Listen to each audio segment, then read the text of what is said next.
Yes, so this week's portion is Vayekel with a kuf, Vayekel, which really means to gather. Um, and then we'll read Vayekel. Very often, Vayekel is together with the next portion of Pekude. Vayekel, Pekude go together very often, and that really would finish up the book of Exodus. But we'll have to wait till next week to finish the book of Exodus. But this week we'll just do Vayekel, and along with Vayekel, they read the maftir, which means the extra aliyah we add on at the end will be what we call Parshas Parah, which is for the Parah Adumah, which is the red heifer. It's the original Red Bull, by the way. I am reading the seventh aliyah right before maftir this Shabbos. I've got 20 sukkim to get through. Whoa! Yeah, Mitchell. Uh-oh. This is yeoman's work. Yep. Woo! Oh my goodness, that's good. It's actually a very hard Torah portion to read, in case anyone's wondering. But it's only really challenging if you are familiar with the earlier ones that it's very similar to. So a few weeks ago we read Truma and Tetzaveh, and those Truma talks about what the instructions were for building the different equipment and different vessels. And Tetzaveh mostly deals with the vestments and the clothing and those kinds of things. So if you know those portions, and then you also have to step in and read Vayekel and parts of Pekude, it really throws you off, because you like slide into like that the other Torah portion. Like no, it's not exactly the same. Shifted a little bit. So that's exciting. Okay, good news. Is there a particular reason this week, Mitchell, that you're reading it? Yes, I'm heading to Boston to my buddy's oldest son is being bar mitzvahed, and they honored me to read an aliyah. So I'm gonna. You consider that an honor, or you consider that a pressure? It's both. It's both. It is the most Torah I've ever read at once. So. Oh wow. Yeah. Good luck. Oh boy. Thank you. Uh-oh. All right, well, we'll be excited to hear about it. So when they throw candy, they'll throw candy at you and him. As long as I got a beer waiting for me afterwards, I'm on it. That's it. I got you, Mitch.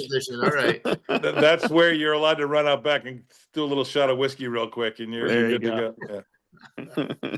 Amazing. That's almost as long as my whole Mar Mitzvah Torah portion was. I had Vayekel, which is only 30 verses. So that's how it goes. Yeah. All right. So little bit of prep for Pesach. So obviously we could pick a week to spend, the entire time on Pesach. The reason we read the portion of Parah, the portion of the red heifer, actually is part of the prep for Pesach.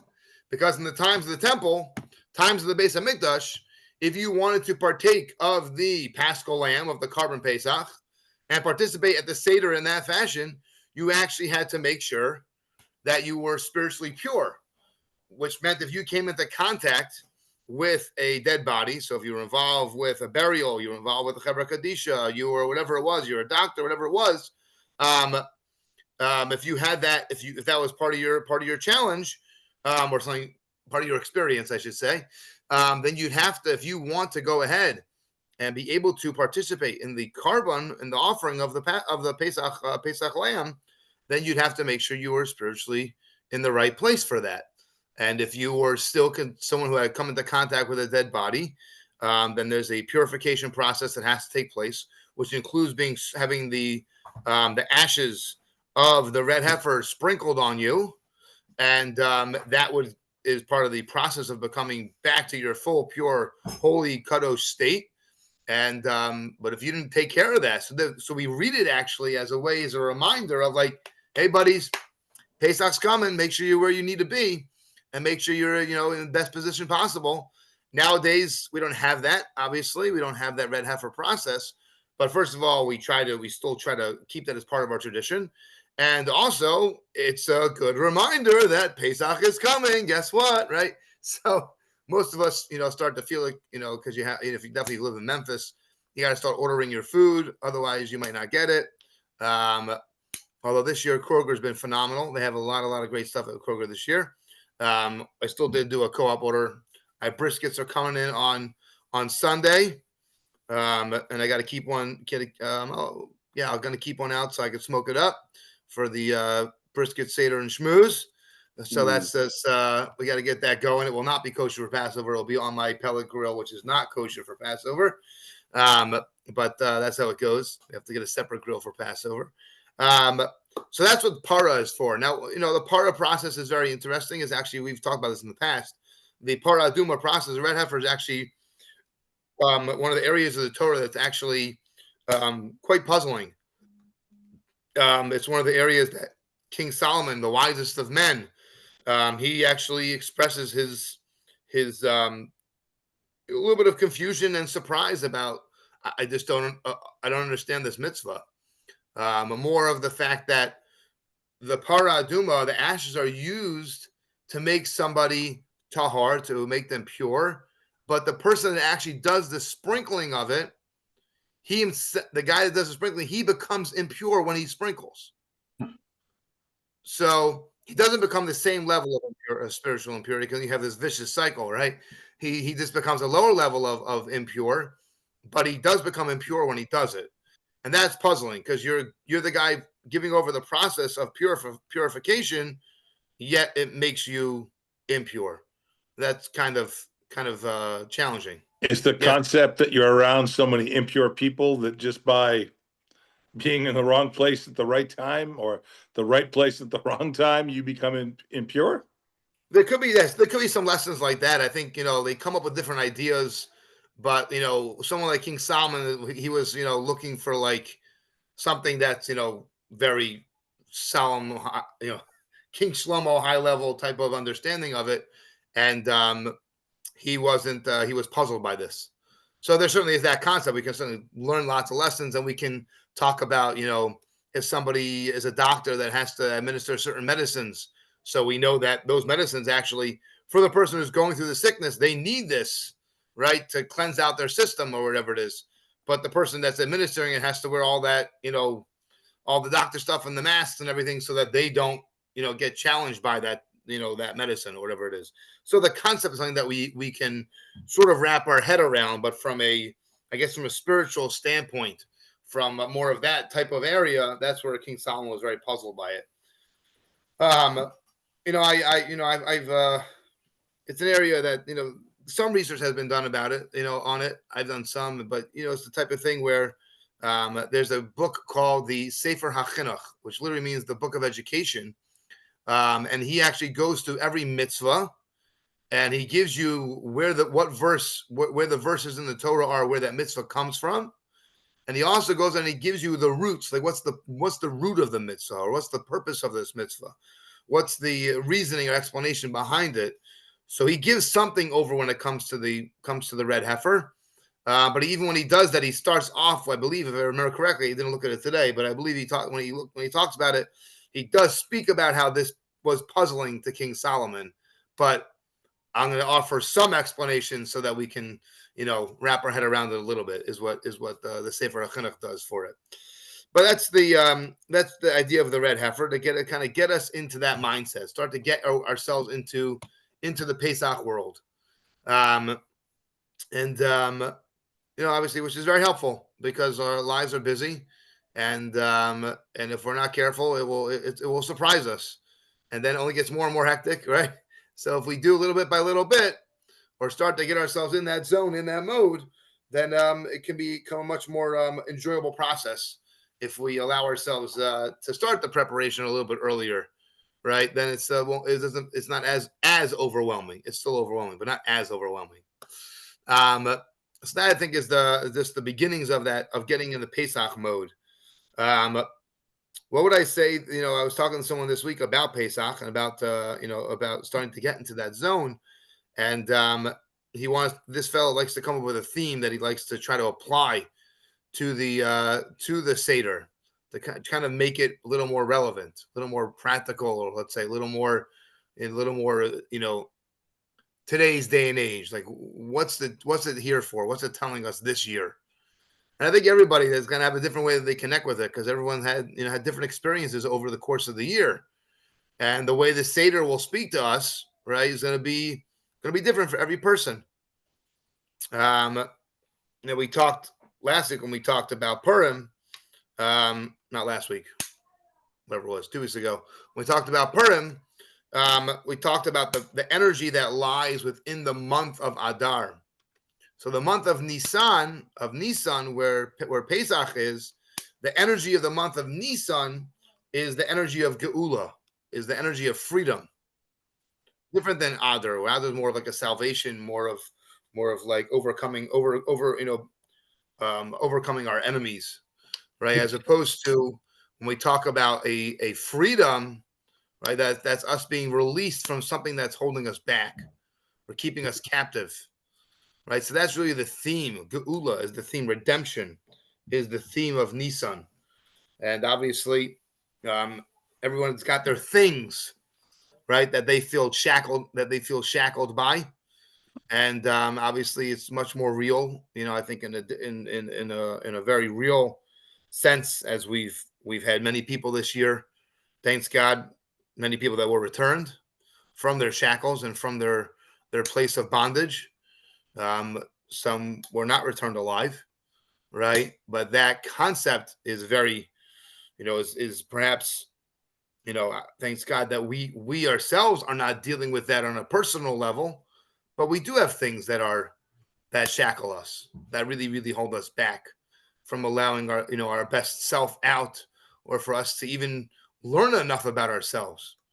The Torah portion, Parshas Vayekel, has Bitzalel. So Bezalel is one of the heroes of the portion.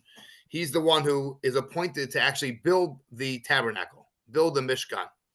And the Torah tells us about him. This will actually be tomorrow. You're getting this is a sneak peek for the email that comes out tomorrow. It tells us about him. Let's see if I can quickly find the verse. It tells us about Bezalel. He's the guy that actually is in charge of the building of it. And he's in charge of sharing with people how to do the different craftsmanship. And what's amazing is that for some reason, this fellow Bezalel he's a master of all the different trades and crafts. Here we go. I found it. This is chapter 35, verse 31. God says, the Torah says over here, tells us who he is. And then it says about him that God filled him he was filled with godly spirit, with wisdom, insight, and knowledge, with every craft. He could weave designs, to work with gold, silver, copper, stone cutting for setting, and wood carving, to perform every craft of design. He knew how to do everything. Anything and everything that was needed from a craftsmanship standpoint, that was needed to build the Mishkan, he knew how to do it. Not just did he know how to do it physically, he also knew how to infuse it with the energy that it needed, with the kedusha, with the holiness, or the right intentions that were involved with each of the different vessels that were being made, and all the accoutrements and all of the vestments, all of it that were made, they all were put together by him. And what's interesting is it tells us all these great qualities about him. And one of the beautiful lessons that they say that we learn from there is actually that every person has skills and talents that are unique to them. And there's things that one person could do that nobody else, and everybody has a job, obviously, that's their unique job in life.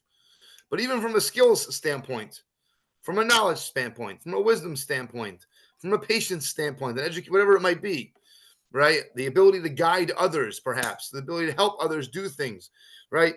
Every person's got a different skill set or a different craft that they're the master of.